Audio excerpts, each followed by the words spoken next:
Hey everybody, welcome back live at Drew's house, Joppa Afternoon Drive. Hope you're all doing well out there as the weather gets warmer. My favorite time of year is I almost dropped my phone to begin the show.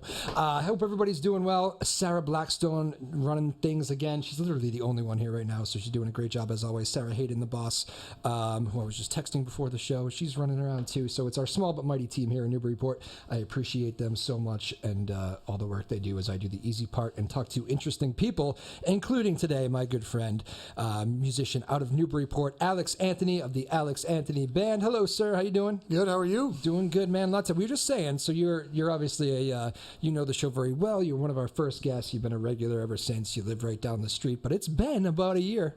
Yeah, this time last year. I was feeling a little lonely.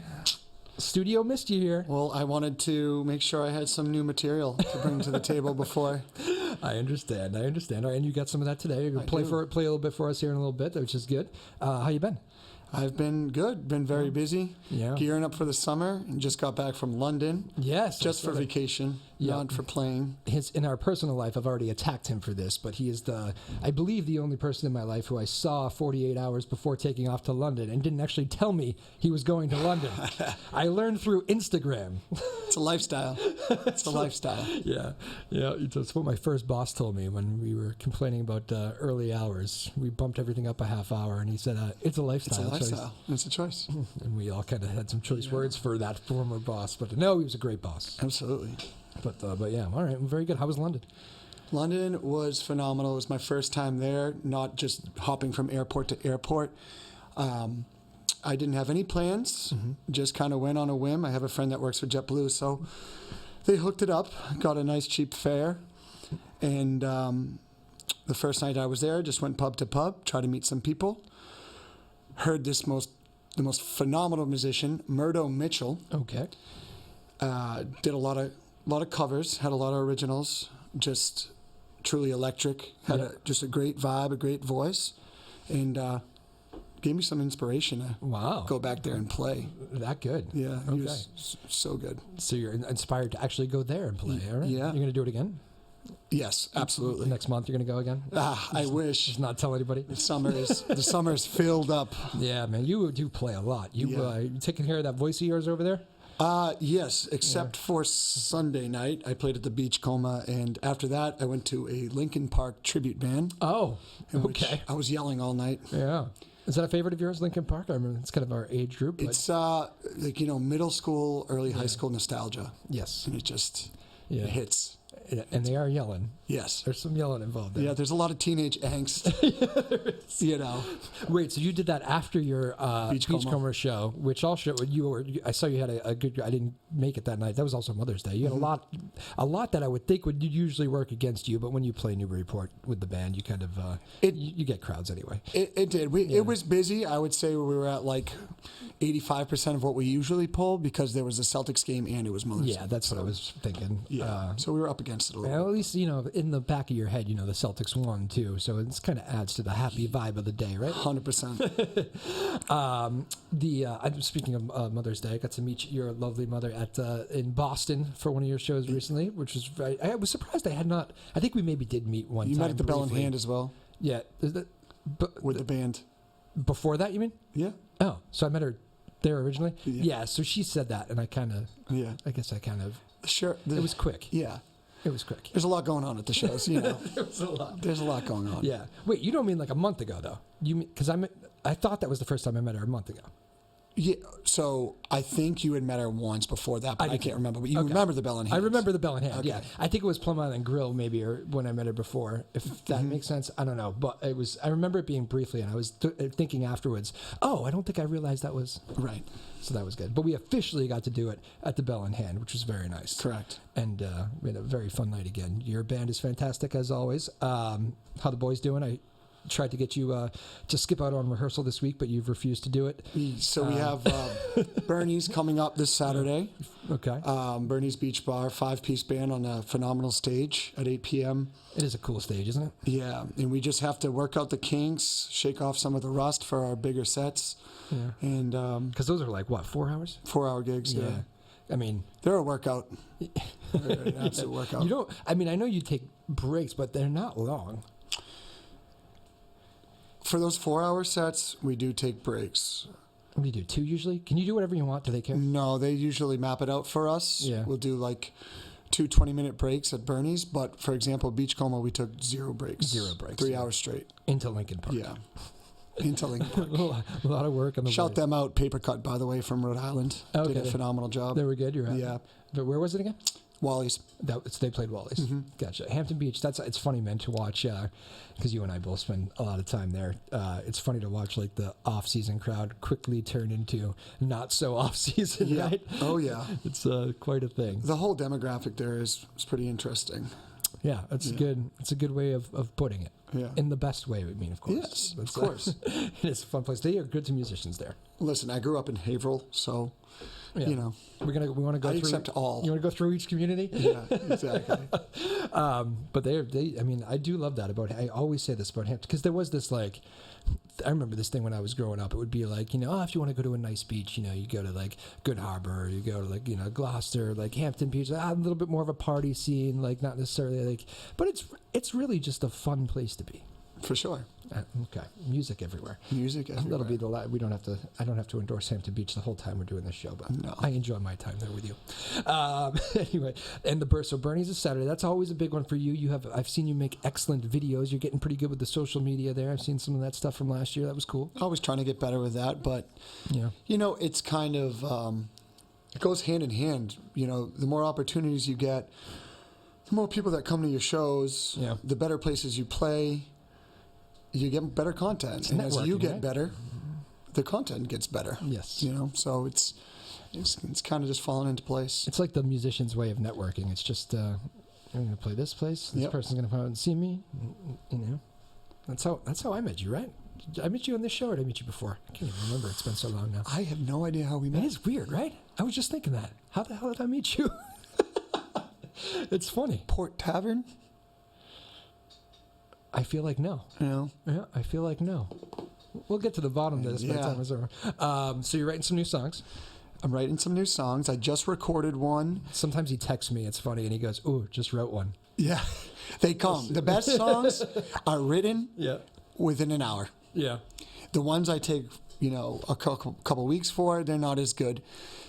I wrote 2 songs recently within, an hour, separate days. But Yep. this latest one I'm super excited about. It's called Sunrise. I recently recorded it at Revelry Studios in Manchester. Joe Samba produced it. He's doing big things right now. He's touring big reggae tours with national headliners. He helped me produce it, and I cannot wait to release it sometime late June. Okay. Hopefully June 15th at our first beach jam. All right. Let's see. If I beg for it, do I get the early play? Maybe. We'll see. We'll see. Okay. I'll think about it. No, that was me begging for it. Do you want to play it here? Yeah, well, I'll play it here today. Oh, okay. Sure. Want to Yeah. do it now? All right. We'll do the first one here. All right. See that? You can just convince people into these things. He was going to do it anyway. Maybe not. Maybe I did convince him. I'm not sure. Alex Anthony here in Joppa Afternoon Drive. All right. So this is 2 of the. You wrote both of these within the last.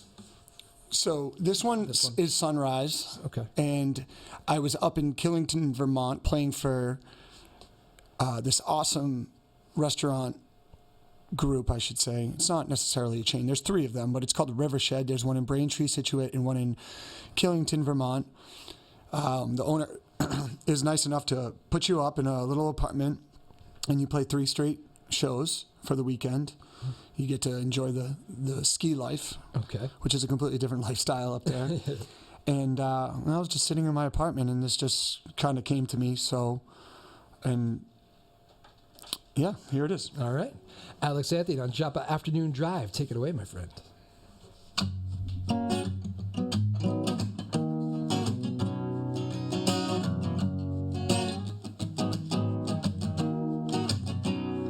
As I grow older, I wonder if I'll ever feel the same way as I did when I was younger. Tomorrow felt like it was just a new day, new day.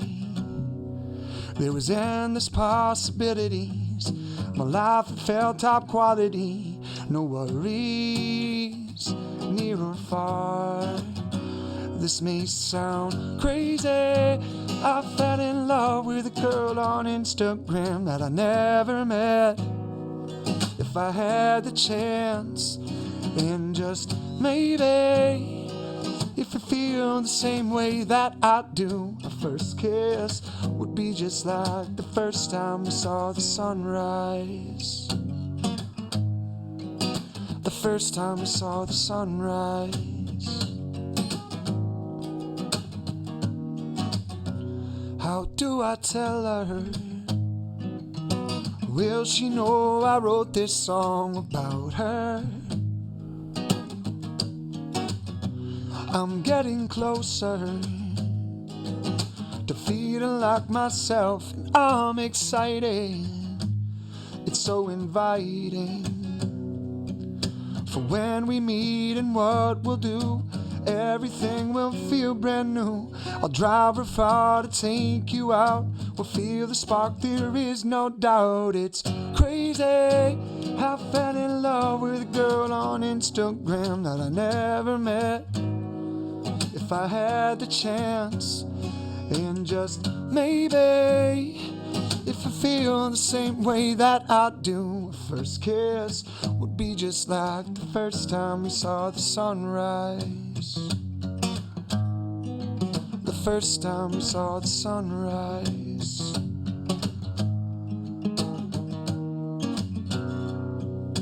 But every now and then I wonder why she pick a guy like me. Pretty girls get to shop for guys like groceries. I'm more than just a product, I feel like there's more to me. She would take me off the shelf if she ever heard me sing. This may sound crazy. I fell in love with a girl on Instagram that I never met. If I had the chance, and just maybe, if I feel the same way that I do, a first kiss would be just like the first time we saw the sunrise. The first time we saw the sunrise.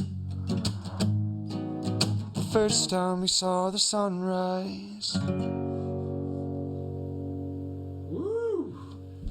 All right, Alex Anthony. Yeah. Joppa Afternoon Drive with Sunrise, the new one.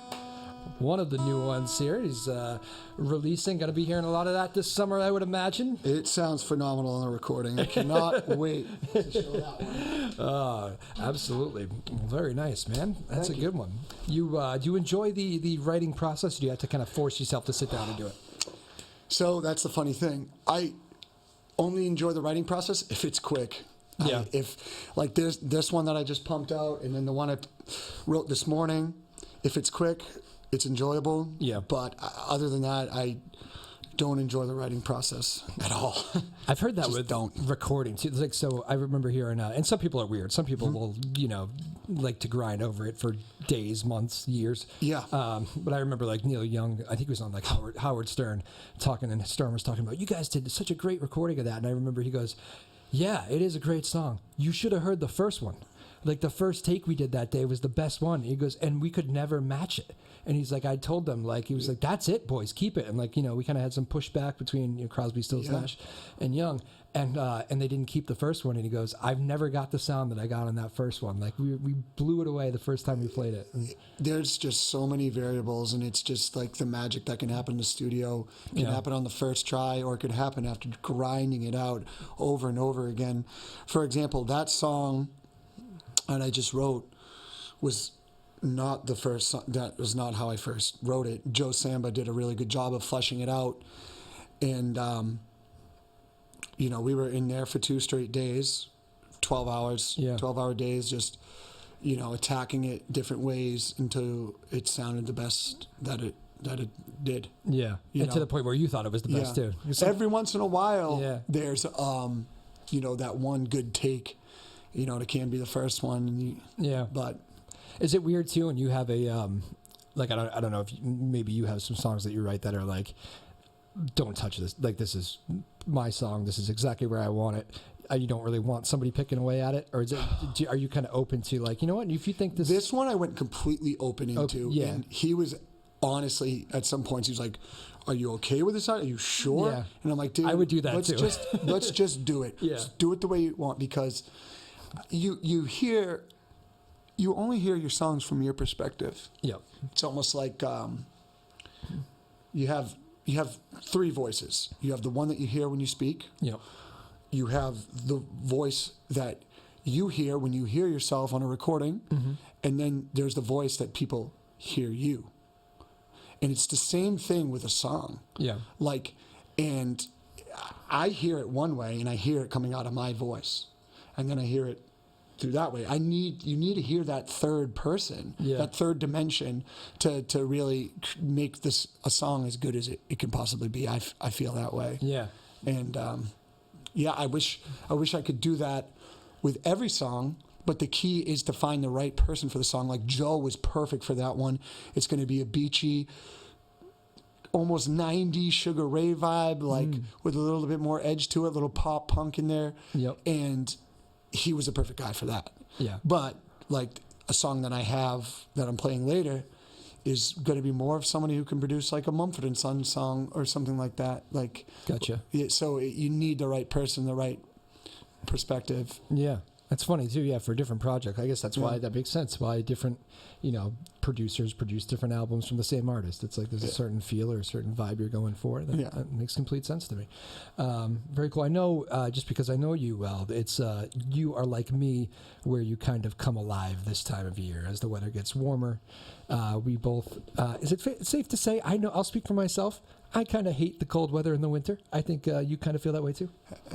I can't stand it. Okay, but you. Hence why I go down to Key West for at least a month. Yeah. How'd that go for you this year, by the way? It was phenomenal. So we started making a lot of traction again. Obviously, we were making a lot of traction before COVID, and COVID just put a halt to everything, and it's been really hard to get that ball rolling again, and it's hard to explain what that ball is.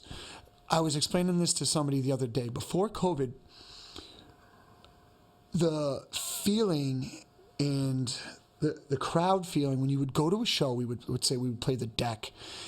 And we already had like a group of people that followed us. But we were getting to a point where we'd have like 30 people, different people come up to us and be like, "Oh, we saw you here. We saw you here." On top of the 20 people that we brought. And we were like, wow, we're creating this monster. And like there was this feeling, or I don't know the word I'm like looking for, but people had different agendas, like when they were going out and going to try to listen to live music. I still have not felt like that has come back to that extent. Like it's almost like they took it for granted when it shut down. Then everybody jacked themselves up on it so much when it was open again that they burnt themselves out. Now I feel like music in a sense has gone back, like kind of gone from 100 back down to 0. But I feel like that momentum is picking up again. And that I say that in terms of like also people's excitement for us and the people that are starting to follow us again. People are going out to want to see live music again, and they're excited about it. And so, long story short, down in Key West, we're picking that momentum up again. We have Hank's Hair of the Dog, Sloppy Joe's trying to get our band down there, putting us up, trying to give us week residencies, and we've made our mark again. And man. And I'll get down there next year. Yeah, you better. You might not come back. I'm telling you. It's your paradise. Sorry, Newburyport. Musicians everywhere. Again, Alex Anthony joining us. It is funny you say that, because actually one of those, I remember we went out to see you actually on one Friday night over the last couple of months, and I was out to see my buddy Jay Passaros play from the South Shore, and he was playing this venue, and I just happened to be I don't know, waiting in a bathroom or beer line somewhere in some hallway just outside the place, and they were like right next to where the people were coming in, and I just saw this woman be incredibly disrespectful to like the two people at the door because she was trying to bring something in that you couldn't bring in, and of course these two like 19-year-old kids make the rules, right? No, of course not. And she's just, I'll never come here again. You're telling me I can't bring this in? This is ridiculous. F-bomb this, and like. I'm just like, are you kidding me? Like, they have like 6 total people working here because of staff shortages. These guys are doing a million things. And you're going to yell at this 19-year-old kid who clearly doesn't make the rules wild. Because you couldn't follow the rules on what to bring in. Yeah. Or walk the 25 yards back to your car to put it in the car. Right. Like, come on. Yeah. I knew we would go back to that, but there probably is a level of... I don't know. I feel like even people are like somewhat more on edge now. Really? Maybe. Yeah. It could be. I don't know, because I kept hearing that, right? I mean, yeah. I know you heard it, like coming out. It's like, so good to see you guys again. Like, I'll never take it for granted again. Oh yeah. And how quickly? Eventually, you just go back to being your normal self. Yeah. I don't know. I don't know how to explain that, but I don't know. The staff shortage thing really bothers me. 'Cause I know you play all these places. You see how hard people are working. If you can't realize that from a distance, that like. People are working multiple jobs. Oh my goodness! Yeah. Or just don't go out. Mm-hmm. I don't know. Right. If you're sick of waiting at a restaurant, then just don't go out. Make something yourself. Exactly. I don't know why that bothers me so much. Why does it bother me so much? Should ask the therapist about that one. Yeah. Good. Alex Anthony joining us. The boys in the band are good. The boys in the band are good. Good. They have a homework assignment. Oh. They are all coming up with set lists, the songs that they like in the order they think they should be in. Oh. So fun little band leader to thing. hear their perspectives. Interesting. That your idea, or do you? It was my idea. Nice. Yeah. Are you? So what do you do like when you go into the summer? Is this your time where you're trying to like actually learn new songs that you want to add, or do you have to be careful how much you dip into? Or that's the problem. Is we all don't have that much time for rehearsals. So, and then we'll hear 3 songs. We're like, let's add these, and then we'll rehearse them, and then time to get to the show, and we'll be like, ooh, should we do them? Yeah. We didn't practice them that much, so it's you got to navigate through those obstacles. I imagine though, and I understand having those questions because it's like you're putting yourself out there, and that's all. I mean, that's whenever you do that, it's a public thing. You don't get to mess up like most people do, right? And say, "Well, cut that" or whatever. No, there's always people watching it. But is there like also the other side of that? Is there like an excitement when you're like, you know what? Let's go for it. And like hopefully it works, and then it's just like a great moment for you. Is there an excitement that comes with? I would imagine that's part of the fun of a live show. When a song slaps, it slaps, Yeah. And we all know that we played it well. It's like, all right, it's so gratifying. Yeah. But sometimes it's maybe the crowd doesn't notice, but we notice on stage that it might be dragging a little bit, or it might be a little muddy. Yeah. So. Yeah. And then that's discouraging at the same time. Yeah, I hear you. Want to name drop your band, by the way? I think that's always a nice thing to do. Jonathan Bisquette on saxophone, Adam Tribble on lead guitar, got Eddie Hargreaves on bass, and John Spur on drums, who John recorded on my new track as well. Oh, all right. Yeah. Very good. Good guy, Johnny. So that's good. So the band is getting busy. What is your breakdown of solo gigs versus band gigs for the summer? I'd say 75%, 25% band gigs, so 75% solo. Okay. Is that the number you're looking for? That's about right, yeah. I would. Might be 80-20. 80-20? Yeah. Just naturally. It's easier to travel by yourself. I know this. If you're working, do you work 5 days a week, would you say? 4? Yeah, 5. 5. I would say I try to do it 5. Sometimes feels like 6. Yeah. I don't do the 7s anymore unless I'm in Key West. I remember a couple of years ago when you were on the show, you actually made a mention of that because you had started to have some voice trouble, and you were like, I got to start taking care of it. Yeah, exactly. Like, I'm taking the days. Quality over quantity as well. Yeah. Yep. I like that. That makes a lot of sense. It's like that show. This is why we only do 2 per week. You can't overindulge. No. Oh man, Alex Anthony again in the house, and the Sarahs. I think I saw the other Sarah come in. I'm not 100% sure. It's hard to tell sometimes out there. Sarah Hayden, the boss, Sarah Blackstone, running the show here. I made sure to give 2 shout outs because I'm just realizing on the last show the other day, I always hate it when I do this. I forgot to mention the Sarahs helping putting this show on. So thank you both for all the great work you do. What is besides the crowd aspect of it, is there something about your band right now that like is bringing you to life? Is there like something that you're like, maybe you realize it in one of these shows over the last month or two where you're just like, this is what I love about these guys, like if it's this is why I do it? Well, I mean, the fact that, you know, we had a band meeting the other day after our Bell in Hand show with the 5-piece band. And how does that go? What's a band meeting like? It's after a show, you say, let's hang around for a bit? It's an open forum. Yeah. You know, obviously not everybody is playing their favorite songs. Okay. You know, a lot of these, we're playing songs to the crowd. Some of the songs, personally, I don't even like. But if the crowd likes them, that makes them enjoyable for us. Yeah. Now, like a band member, or a band meeting, we'll have an open forum. We'll say, you know, how did you feel during that show? Could you hear yourself? You know, were you tired at one point? Did you need a break? What songs are you kind of over? You know, where would you like to see the set list go? We talk about communication on the stage. It's a lot. You guys have the friendship thing though too. I mean, like some of these guys are your best friends forever. So to answer your question, where I'm going with where you're going with this is yes. I mean, I'm very fortunate that all these guys are my friends, especially Adam, who is my friend since I was 12. We've all become so close. I mean, we live together when we go to Key West. I was doing the math together the other day. We've lived together for over a month. If you take the math of all the times we've done in Key West in those houses, and there's a balance between our personalities. There's like John and Adam are more laid back. Jonathan and I are more like upbeat. I don't know the word I'm trying to say. A little bit more. Probably natural for a drummer. I don't know. Proactive. I don't know. I don't know. Yeah.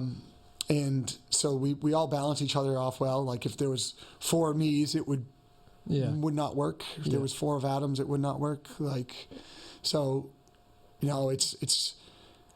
I'm very grateful for the chemistry. It's just, you know, you got to keep them happy too. You know. Yeah. I want to make sure everybody's happy. How often do you have a band meeting?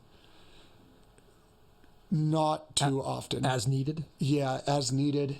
They're mostly rehearsals. We usually talk stuff over our rehearsal, but I wanted to have an open forum, like I said, and not have to bring the instruments and just talk. All right, and you got rehearsal for the big summer stretch of shows coming up, so that's good. Let's talk about real quickly your other passion, and I do this at the end of the show intentionally because I know you could talk to it for about an hour if you wanted to, but your Boston Celtics are now in the Eastern Conference Finals. Yeah. I think we've addressed on this show that you wish Marcus Smart would stop taking big shots. Yes, that's the. You know. Did you hear the deep breath, folks? I think, as I break down the psychology of it all, what bothers me the most about Marcus Smart isn't even Marcus Smart at the end of the day. It's the free pass that he gets in Boston. You'll see him absolutely choke an entire game. Yeah. Turnover, bad shots. He'll make one good play at the end of the game, and now he's redeemed. Do you know what it is? In there, people go crazy, and they go, see? Yeah. I'm like, do you realize he helped put us in the hole that we were to that point? Yeah. So it's that, like, stigma with him that is just so frustrating. Yep. I'm going to blow your mind. Okay. Here's an analogy that is perfect for this, right? Because I've thought about this. Okay. What people like that he dives around, throws his body out there. He's built Boston in that way. People like the Tommy points or whatever. Trot Nixon, Boston Red Sox right fielder, right?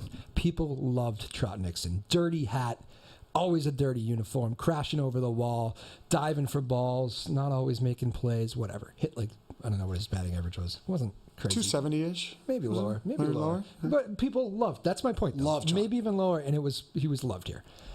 J.D. Drew, right field. not like hated or anything, had the huge grand slam, but definitely not loved here. Very balanced personality. Sure. You don't usually see him diving all over. That guy, J.D. Drew, played 1,000,000 times better right field than Trot Nixon did. 1,000,000 times better. Right. Like, he was one of the best right fielders I've ever seen play Fenway Park. Right. And he made it look easy. He was in good position, had better anticipation, didn't have to be crashing into the walls, didn't have to be diving. But people loved Trot more. And it drove me crazy. I'm like, you're not watching the game. He makes that play look fair. easy. But I'll take you one further. Sure. J.D. Drew Yeah. got all that slack, okay? He was an all-star. Marcus Smart gets a free pass, and he's never even been an all-star. Yeah, true. Yeah. He gets the hustle. Has he not been an all-star? He's never been an all-star. He gets the hustle award, okay? Yeah. Do you know that last year, Jimmy Butler and Blake Griffin had more dives for balls on the ground? Is that right? Like, Yeah. he's like this walking campaign. It's so frustrating. And then Yeah. his whole persona, after Game 6, he was basically talking like he was the coach, and he was talking down about the coach. Like, there's just this mindset with him that is just unlikable. Prediction? Celtics will beat the Heat in 6. Okay. And they should beat either the Lakers or the Nuggets. Anything else will be a disappointment. And the only two reasons why they will lose is, well, Joe Mazzulla will get outcoached by Eric Spoelstra in this next series, or he'll just drop the ball on timeouts in managing the team.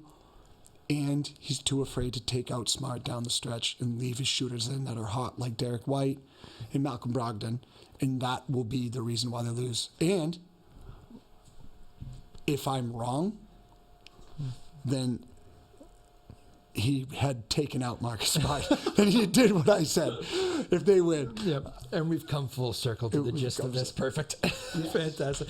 Before you play one more to get us out of here, where can people follow you? Instagram, that sort of thing. Throw that stuff out there. So for the release of this track, please follow me on Spotify, Alex Anthony. All updates and shows are typically announced on my Instagram. He's good with that. At Alex Anthony Band. And you can always defer to my website, alexanthonyband.com, for later dates that are posted on my calendar page. Awesome. The summer gets busy. You're doing the few beach jams again. I know you said you're trying to spread out a lot, so you can't do as many of them or whatever as you used to. I'm doing 5 beach jams. 5 beach, yeah. The flyer is posted on my Instagram, and the dates are on the website. We'll be doing 5 of those. If they're rained out, we will be moving them to the Beachcomber. Oh, that's a different thing. Yes. Okay. Cool. A little backup plan this time. And we work off tips. So you got to fill the bucket. That's right. I've heard that song. Yeah.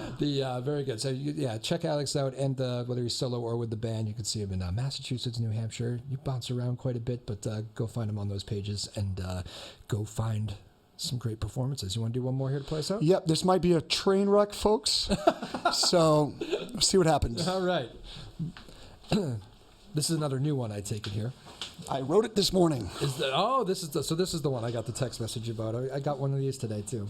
What's the name of it, or do you want to just go? I'll tell you at the end. At the end? All right. Alex Anthony, take it away. Joppa Afternoon Drive, live at Drew's house.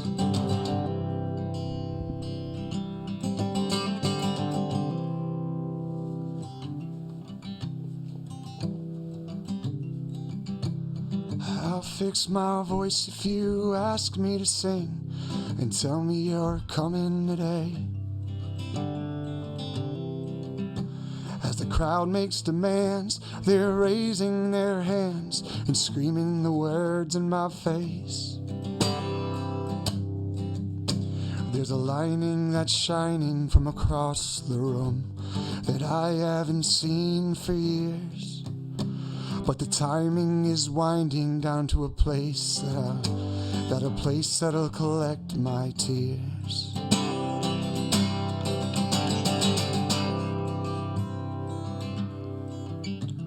The least I can do is ask you to dance and make you feel safe in my arms. as the patrons approach their monsters up close, collected by this seedy old bar. Now the lining that's shining is in my room, and I feel I've known her for years.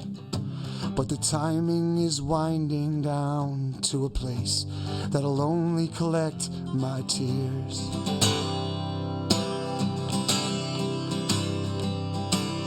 I'll fix the curtains if you sleep for a while, and wash out the poison we drank. I'll ask you to stay, but not stand in your way. Or was I just a big mistake?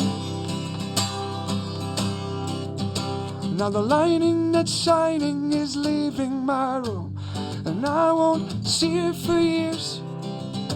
But the timing is winded down to a place that's now collecting my tears.